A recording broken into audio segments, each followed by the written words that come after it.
संगत जी, प्यार से कहना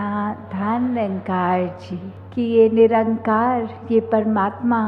जिसकी एक समझ आ गई है, जिसके दर्शन कर लिए हैं, उसी की भक्ति ये सेवा सिमरन सत्संग करते हुए मजबूत करते जा रहे हैं। तो कैसे आज अनेकों संतों ने ये वननेस का पैगाम दिया, एकत्व का दिया, और कैसे साथ ही एक असली इंसान बनने की प्रेरणा कि एक काया शरीर जो है हमारा वो इंसान का चाहे है, पर असली इंसान तो हम तभी माने जाते हैं जब गुण हो हम में। एक इंसान के एक मानवीय गुणों से ही हम इंसान जाने जाते हैं।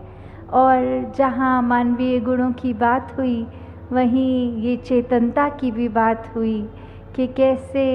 हम अक्सर अगर चेतनता खो बैठते हैं, जैसे अक्सर रोड्स पे भी पढ़ने को मिलता है कि सावधानी हटी दुर्घटना घटी, कोई ऐसे स्लोगन्स ड्राइविंग के ऊपर लिखे होते हैं कि जब तक आप अलर्ट हैं, आप ठीक से अपना कार्य कर रहे हैं, और जिस पल वो अलर्टनेस चली जाती है तो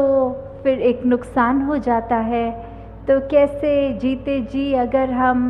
एक अलर्ट रहेंगे, एक हर पल में जिएंगे, एक एक चीज़ों की बारीकियों का ध्यान रखते हुए, तो फिर कोई उस रूप में एक गलत घटना नहीं घट सकती।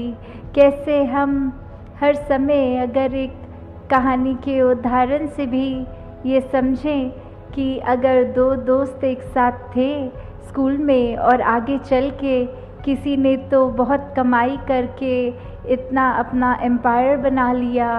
और दूसरा व्यक्ति उसके पास जो धन दौलत थी भी उसने उसको त्याग दिया और एक फ़कीरी वाला रास्ता अपना लिया।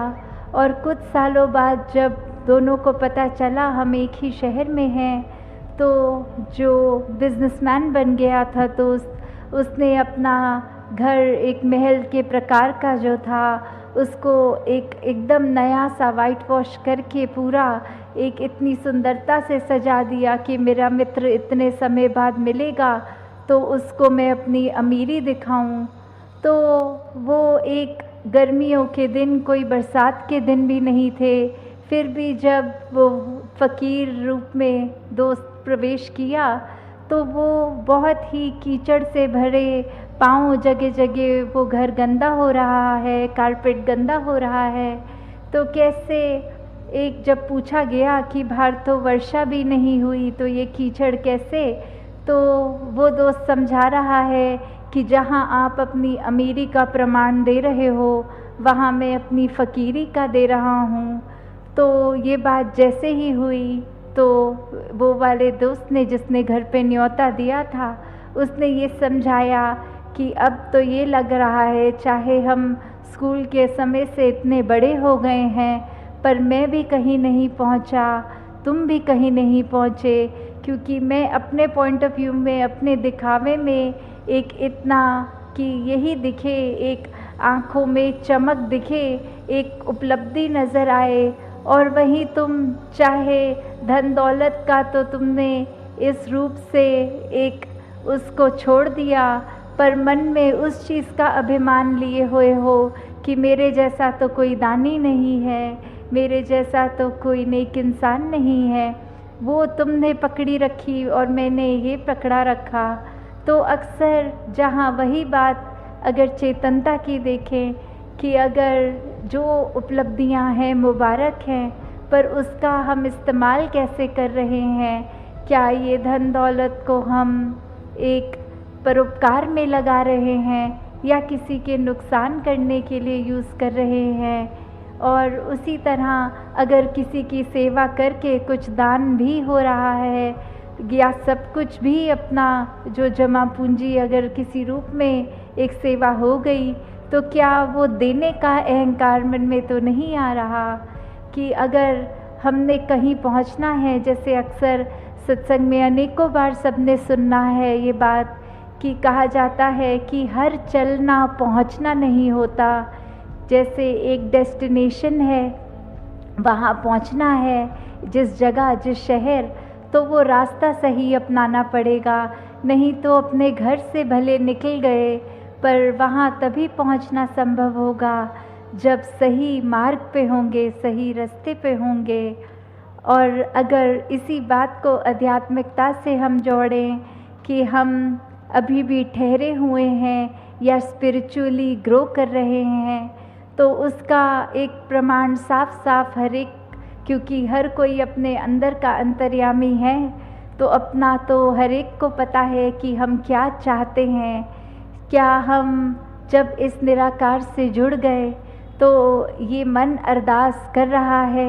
कि भक्ति आए जीवन में, या अब भी हम छोटी छोटी चीज़ों में ही उलझे हैं कि ये शरीर हमारा अस्वस्थ है, ठीक हो जाए, कोई धन दौलत की कमी है, कोई साधन हो जाए, कोई संतान घर में नहीं हो रही, बच्चा हो जाए। ऐसी अनेकों छोटी चीज़ें जो दुनियावी हैं, दुनिया में ही कुछ वर्षों के लिए है और सदैव के लिए नहीं हमारे साथ होनी। तो हमारी अभी भी इच्छा क्या ये है कि जो एक सैल्वेशन की बात, मुक्ति की बात, कि ये जीते जी जो मुक्ति ली जा सकती है ब्रह्म ज्ञान लेने द्वारा, इसकी प्राप्ति करने के लिए रुचि है कि नहीं है। और जब इसकी प्राप्ति हो भी गई तो भी क्या हमने इस माया रूपी संसार में ही अपने दिमाग को अगर उजला के रखा है, फंसे हुए हैं इसमें, या फिर हम स्पिरिचुअली एक और चीज़ों को देख रहे हैं कि हर तरफ सहजता है, हर तरफ स्थिरता है, ये निराकार हर तरफ है, हमारे मन ठहरे हुए हैं। तो अगर तो बात ये है कि हम अभी भी दुनियावी छोटी छोटी चीज़ों के पीछे भाग रहे हैं, तो हम भी इस कहानी में जैसे वो दोनों कहीं नहीं पहुँचे थे, तो हम भी चाहे कितनी भी सत्संग कर लें, कितनी सेवा कर लें, कितना भी सिमरन कर ले, तो कहीं नहीं पहुँचे। जहाँ शुरुआत हुई थी इस जर्नी की, वहीं खड़े हैं। और इसमें बढ़ना जब होता है तो अपने मन को निरंकार से जोड़ के इतना ज़्यादा इस निरंकार के ही रंग में हर समय रहना कि फिर वो एक आगे की ओर बढ़े, हम एक ग्रोथ होए कि कैसे हम बढ़ रहे हैं, हमारा एक मन में ज्ञान टिक रहा है, हमारे स्वभाव अच्छे हो रहे हैं। तो जब एक सिर्फ अपने संसार में आने के बाद ये तन मन और धन जब परमात्मा ने ही दिया है, जब इसी को सरेंडर कर लिया, तो वाकई ही फिर एक उस रूप में तो हमारा जीवन बहुत ही आसान है, क्योंकि अब पता है जो कर रहा है परमात्मा कर रहा है। तो जहाँ हम इस परमात्मा के जब तक अर्पित मन को करके ये जैसा चला रहा है चलते जाएं, बिना कोई अपने मन में अहंकार लाए, तब तक ही वो जीवन मुबारक है। वरना तो फिर हम ये छोटी छोटी उलझनों में फंसते ही जाएंगे। अभी आज इतना धन काफ़ी लग रहा है, कल इससे ज़्यादा धन कमाने की इच्छा होगी। आज अगर ये शरीर की इतनी स्वस्थता अच्छी लग रही है, कल और बल लाने का मन करेगा। आज अगर एक तरह से विवाह ही खुशी दे रहा है, कल को वो परिवार बढ़ाने के लिए मन इच्छुक रहेगा। तो जहाँ संसार में आए हैं, ये सब तो सिर्फ एक कार्य की तरह सहज में होते जाते हैं। पर अगर मन इस निरंकार से हटके सिर्फ ये छोटे मोटे कार्यों में ही लगा रहेगा, तो फिर ये जीवन वेस्ट ही हो गया। तो जब संसार में आए हैं, सिर्फ निरंकार पे ध्यान दें और पूरी मानवता के लिए किस प्रकार हम वरदान बन सकते हैं, अपने ऊपर काम करें, ना कि दूसरों को कुछ ताने दें या उनकी कमियां छाटें। तो दासी और समय ना लेके इन्हीं शब्दों से आज्ञा लेगी सत्संगत जी, धन्यकार जी।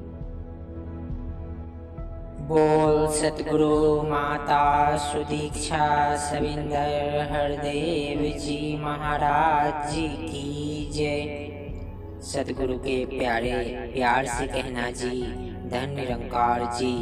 साथ संगत प्रभु दातार निरंकार का जिसने ध्यान कर लिया है, सुमिरन किया है, उसे ठंडक और सुख मिले हैं, उसके सभी संताप समाप्त हुए हैं, फिर जीवन आनंदमय हो जाता है। सासंग जी महात्माओं ने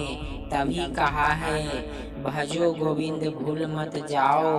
मानुष काय एहि लाओ। इस गोविंद को भूलना नहीं, क्योंकि इसको भजने के लिए, इसके साथ नाता जोड़ने के लिए ही दातार ने यह मानव का जन्म दिया है, यह मानस देही प्राप्त हुई है। सासंगत जी तो प्रभु को कभी भी मन से बिसराना नहीं, सासंग जी भूलना नहीं चाहिए, इसको कभी मन से